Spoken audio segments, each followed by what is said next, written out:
আসসালামু আলাইকুম। আশা করি আমার সকল বন্ধুরা ভীষণ ভীষণ ভালো সুস্থ আছো। আলহামদুলিল্লাহ আমরা ভালো আছি। হ্যালো এসেল ওয়েলকাম চ্যানেল, প্রতিদিনের মতন নতুন একটা ভিডিওতে সবাইকে স্বাগত জানা। বন্ধুরা, শীতের বেলায় আর একেবারেই ঠান্ডা লেগে গেছে, সর্দি কাশি, সব কিছুর জন্য আমাকে ক্ষমার চোখে দেখবে। আমি কিন্তু কয়েকদিন ভিডিও দিতে পারিনি, আবারও তোমাদের মাঝে চলে এলাম বন্ধুরা। এত এত ঠান্ডা পড়ছে আমাদের এখানে, সেটা তোমাদের সাথে বলবো কি। এই শীতের সময়ে আর বাড়িতে যদি একটা না একটা মেহমান তো আসছে, আর এত এত যে চাপ পড়ে যাচ্ছে সেটা তোমাদের সাথে বলবো কি। আমরা মেয়েরা, আমরা গ্রামের বউরা, আমাদের কিন্তু অনেক কষ্ট করেই কিন্তু একটা দিন পার করতে হয়। যেহেতু আমাদের উঠান কাঠান আছে, আশেপাশে কাজ বাজ আছে, তারপরে বাটনা করা, রান্না বানানো, আবার তো আমরা মাটির উনানে রান্না বানাই, এজন্য কিন্তু আমাদের একটা দিন খুব টাফ হয়ে যায়। আর প্রতিদিন কোনো না কোনো জামা কাপড় কাচাকুচি সব কিছু তো লেগে আছে।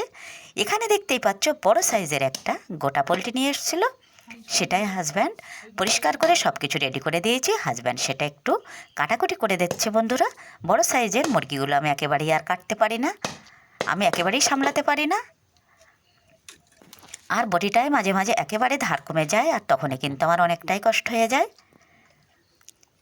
কিছুটা কেটে আর একটু টুকরো টুকরো করে দিল। তারপরে আমি কিন্তু আবার শেষে সবটা ঠিকঠাক করে নিয়ে ধোয়াধুয়ি করে আমি একেবারে রান্নার দিকে চলে আসব। আর আমি আজকে এই গোটা মুরগিটা কিভাবে রান্না করছি তোমরা সেটা দেখতে থাকো বন্ধুরা। এই ছোট্ট একটা ভিডিও নিয়ে আমি চলে এলাম। আমার নিউ সারাজ ব্লগে সবাইকে ওয়েলকাম জানাচ্ছি বন্ধুরা। আমার যেসব বন্ধুরা আগে থেকে চ্যানেলটি সাবস্ক্রাইব করে গেছো তাদের কিন্তু সঙ্গে সঙ্গে ধন্যবাদ। আর যেসব বন্ধুরা এখনও চ্যানেলটি সাবস্ক্রাইব করোনি, প্লিজ চ্যানেলটি সাবস্ক্রাইব করে আমার পাশে থেকো। অনেক আশা নিয়ে কিন্তু আমি ইউটিউবে ভিডিও বানাতে এসেছি বন্ধুরা। একেবারেই যদি তোমরা ভিউ না দাও, যদি লাইক কমেন্ট শেয়ার না করো, তাহলে কিন্তু আমি একেবারেই পিছিয়ে পড়বো। আমি গুটি গুটি পায়ে একটু একটু করে তোমাদের সাহায্য নিয়ে এগোতে চাই। আর আমরা সবাই সবাইকে যদি সাপোর্ট করে চলি, তাহলে কিন্তু আমাদের চলার পথ একেবারেই সহজ হয়ে যাবে বন্ধুরা। দেখতেই পেলে সবচেয়ে কাটাকুটির পর আমি উনান পাড়ে চলে এলাম। ডবল উনুন ধরিয়ে দিয়েছি বন্ধুরা। এক সাইডে আমি জল বসিয়ে দিয়েছি, আর এক সাইডে কিন্তু কড়াই বসিয়ে দিলাম। গোটা মশলা ফোড়ন দিয়ে দিলাম তেলের মধ্যে। এখন দিয়ে দেবো বেশ কয়েক টুকরো পেঁয়াজ কুচি। পেঁয়াজটা মুরগির মাংসে মনে হয় একটু বেশি দিলেই বেশি ভালো হয় বন্ধুরা। আর একেবারে কষানো কষানো গোটা চিকেন আমি কিভাবে বানাচ্ছি সেটা একটু দেখে নাও।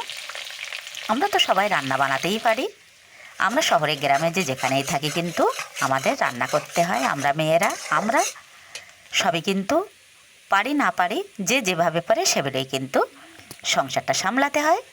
পেঁয়াজটা লাল লাল করে ভাজা হয়ে গেছে, এখন দিয়ে দিলাম লাল লাল লঙ্কা বাটা, সাথে আদা রসুন আর জিরা বাটা, যেগুলো আমি সব সময় দিয়ে থাকি।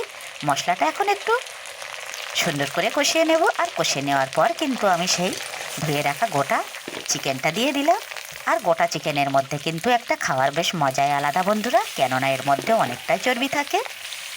আর যেহেতু শীতের সময়, এখন তো মুরগি হাঁস সব কিছুতে তেলটা একটু বেশি থাকে, বেশ অনেকটাই আমি চিকেনটা চাপিয়ে দিলাম, কেননা বাড়িতে মেহমান আসে এজন্য।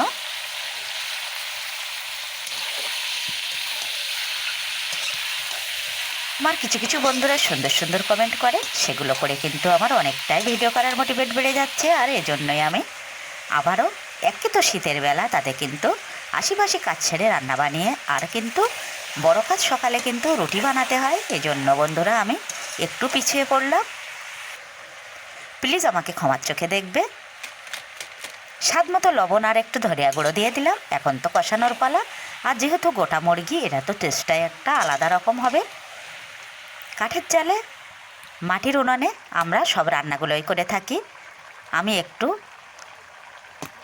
জলটা গরম করে নিয়ে আবার কিন্তু ভাতের পাতিলটা বসিয়ে দিয়েছি। একে একে আমি হলুদের গুঁড়ো, মরিচের গুঁড়ো সব কিছু আমি দিয়ে দিচ্ছি। আর গুঁড়ো মশলাগুলো দিলে তো টেস্টটা অবশ্যই হয়। আর সাথে তো আছে শিলপাতায় বাটা একেবারেই টাটকা মশলা, যেগুলো আমি একটু আগেই বানিয়ে নিয়েছি। অনেকটা খাটুনি করে কিন্তু রান্না বানাতে হয়। সেই রান্নাটা খেয়ে যে এত এত ভালো বলেছে, সেটা তোমাদের সাথে বলবো কি বন্ধুরা। আর কারোর হাতের রান্না খেয়ে কেউ যদি তারিফ করে, তাহলে তো কোনো কথাই হবে না। সমস্ত কষ্টটা তো একেবারেই যেন নিমেষেই হারিয়ে যায়। আবার একটু জিরা গুঁড়া দিয়ে দিলাম।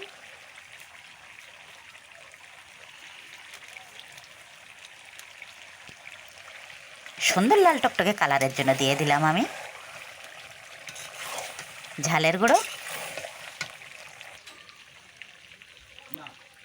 এখন শীতের সময় বেশিরভাগ কিন্তু বন্ধুরা আমি